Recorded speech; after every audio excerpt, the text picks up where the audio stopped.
everyone, I'm Dr. Ravenholm and welcome back for another episode on the Cosmic Multiplayer server. Now today you join me back at the Stargate that we built a couple of episodes ago, and today we are going to be doing a new extension to this game, and also showing off a new area that I've built underneath it.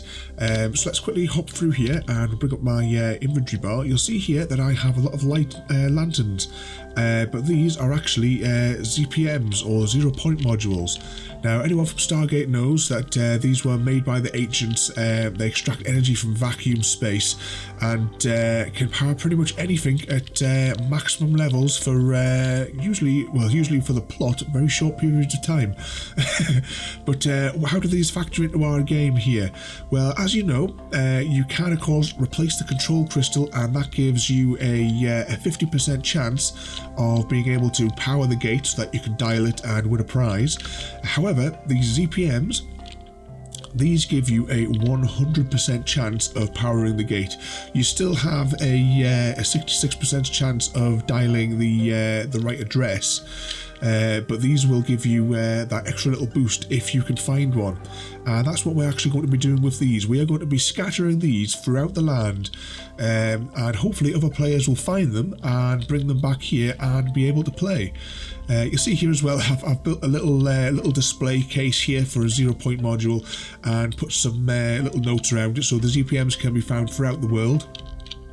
And also telling you as well, of course, that it gives you a 100% chance of powering the gate. If we skim around here, and of course the sign, the Ravenholm Farms presents the Stargate the Mini-Game. And of course we had to finish on a line from Ergo. I want to experience the universe and I want to eat pie. So let's give you a quick example of how this works, then I'm going to go and show you a new area that's been built here. Before we start as well, I have fully updated this book here. So now it has 24 pages of story and how to explaining again about how the ZPMs factor into it. There is also at the back as well extended troubleshooting section if anyone was to get stuck, and of course we have now the extended appendices where you can learn some more Stargate facts as well for anyone that maybe's not seen the show. So we'll just quickly scan through there. So see, I put a little bit about the 0 point modules, cover a couple of pages, the goals, and these pages are still blank at the back. Let's scan that back to the beginning, and I'll show you here. It's the exact same process. If you find the ZPM in the world, you just want to be coming behind it and you want to be pressing Q. So that goes in there. And there you go, you see that as charged first time. So then all you have to do is pop over here, enter an address, and we'll see now if we win a prize.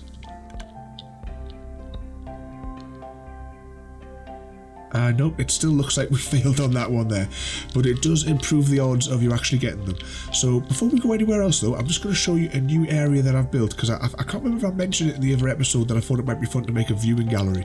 So what we've done here is we've come up here, and over here we have built a little entrance, and this is the Redstone viewing gallery. And of course as well, if any other players want to have like a little guided tour and have a little guided play session, just give me a shout on Discord, just DM me, and we can arrange having a little play on here. But if we go down here, I've made a little walkway area where you can tour the Redstone and have a look at it there, and we've got some little descriptions of the sort of general idea of what you see in front of me. And of course all of these are incredibly badly spelt, so good luck with that to all the other Cosmic members. But here of course we see the control crystal ZPM key sorters, which are these little sections here, and these of course are the lines which then trigger that. We have the yellow one, which is of course the first randomizer to charge the Stargate. We'll just zoom around here. The lime line, which is for the status indicator light, which goes all the way up to the top there, if you can just make it out in there. Let's run along here. We have the toggle switch there, which is our multi-stage one, which is what we developed when we were making the rail lines. So actually you should go and check out the player minecart rail line there. It's a nice compact system, and allows you to have like basically an ever-expanding rail network in your world. I do hope to build that here at some point. I'm just trying to still trying to put together all the coordinates of everyone's base and work out where's going to be the best place to put stations. So what else have we got here? The audio pulse, that just makes that low thumping noise when it's charged. What have we got here? The permit ward, yep, that's the combined check to make sure that everything has been passed and that you're allowed to charge the Stargate. And then from here, of course, you can see the emeralds just in the distance there. That's what gives the audio and the lights on the charging of the gate. You can just see the prize elevator, which is just in there. You can't really angle these when you put them against the glass perfectly, but it's just in there. That's the prize elevator. And this, of course, is the AND gate, which decides whether or not you've actually managed to qualify both sections of the task, and then, of course, it will allow the gate to open. And let's move on here. Of course, we have lava here, which I've glassed off in the background there. You can see the black line, which that's what actually triggers the Stargate, and it's also connected to the timer, which charges it. The brown one there is the bridge between the two circuits on that little circuit board there. Then of course here the white line here, this is the randomizer for the extra prizes, because you have a chance of getting 4. So this one here decides it's quite a slim chance of this one actually getting to trigger. I think it's about 16%. I can't remember off the top of my head actually what I configured it to, but yeah, you can get a possibility of getting double the prizes. Pink line triggers the dispensers. Yeah, so that line there travels through there and activates the elevator, the primary elevator. The light blue and AND gate, which is just above us. Yeah, that of course triggers the next section if the gate actually has charge, and then you also get a qualifying gate address from that randomizer over there. And down here, of course, we have the variable pulse extender, which is part of the reset system, which is on the orange line here, which is the, you see here the orange line triggers the reset. And then let's see what we've got here. Blue randomizers gate dialing address, which is that one there, which gives you a 66% chance of getting the gate to fire. This is just my rubbish that's in this corner here. But it's not just this ground floor here, there is a second level. And up here we have very similar things to what's downstairs. So obviously the blue one there for that, for the gate randomizer. The light blue, which is the AND gate, which checks that everything is charged so that you can actually get a prize, well, possibility of getting a prize. Got here another just one of the variable pulse extenders here. Of course, you can go and check out my episode where I show these, because the old style ones don't work, but these ones work here in both Bedrock and Java as a little compact variable pulse extender, or like delayed switch. Oh, here of course as well you see the randomizer here. This is the one that gives you the extra prizes if this one is able to trigger. Of course, yeah, the black line triggers the Stargate. More lava. Didn't want to see that. I thought it was more fun to have it on display. Then of course, you know, the AND gate, the more of the pulse extender. This one here is really narrow because the river is just here, like through this wall. And then of course you can see there the prize elevator, if I can get away from that bit of glass. And that's what launches everything up for anyone who wins. And here you can see as well that multi-stage switch a little bit more clearly than what you can see downstairs. But yeah, that is the little viewing area. We've also had, about 5 minutes after I opened this, Nova was pottering around spawn, and he came over to come and have a look as well, because I put a little guest book down here. So let's have a quick look inside of here. So you can see here, just anyone that's coming in has a little look down here. Leave us a little note, tell us what you think, if you played the game, if you won or not. And this is the guest book where anyone can, of course, put anything in. And here Nova's left his response. This is a feat of engineering on the server, and I absolutely love the game. I may have Nova'd it up when I played. Yeah, Nova was a bit too quick. The day that he played it, the server was horrendously laggy. So I think it probably took him about 15 minutes to play what should have been like a 90-second game, because the server was that laggy. But he says here he had tons of fun and would recommend playing, but only a 9 out of 10. I wonder if that's because of the lag on the server. And as well, Focus came over and gave it a shot as well. And of course you can see in big letters at the bottom here, recommends playing the game without server lag. So yeah, you're probably best when if there's just a couple of people on dotted around when when you come to play the game. But we'll pop that back up on there, and now we're going to head out and we are going to now go back to the ZPM game. So what we are actually going to do with these is we are going to spread them around the world in not quite obvious places. We're going to go and put them in forests, in caves, and scatter them. We have well, virtually a full stack here. I have short one because we tested it before, but I can go and fish that out of the machine in a minute there. So what we're going to do now though is I am going to start running around the world and start spreading these out. They're not going to be like directly next to people's bases, but they will be within maybe say about 500 blocks of most of the major settlements, and also I will spread them out throughout some of the other places across the land because well, I've already explored thousands and thousands of blocks on foot.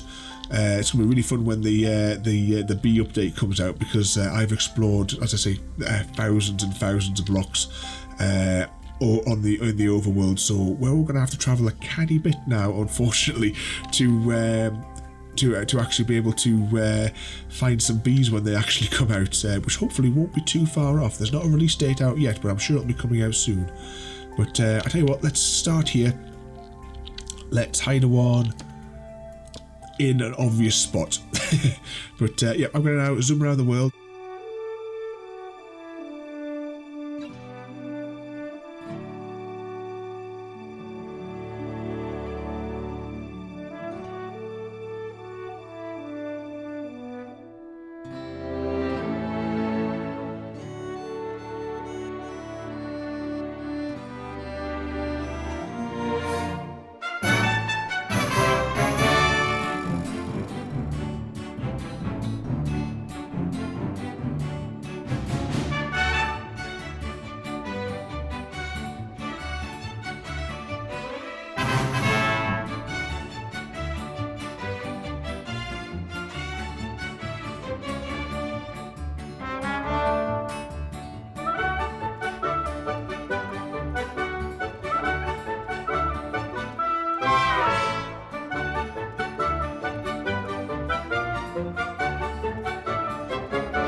So I think they're fairly well distributed now across the server, so I'm looking forward to the other Cosmic members now actually finding those and actually be able to come here and play. So I hope you all enjoyed that, so don't forget to rate, comment, favourite and subscribe, and I'll see you all next time.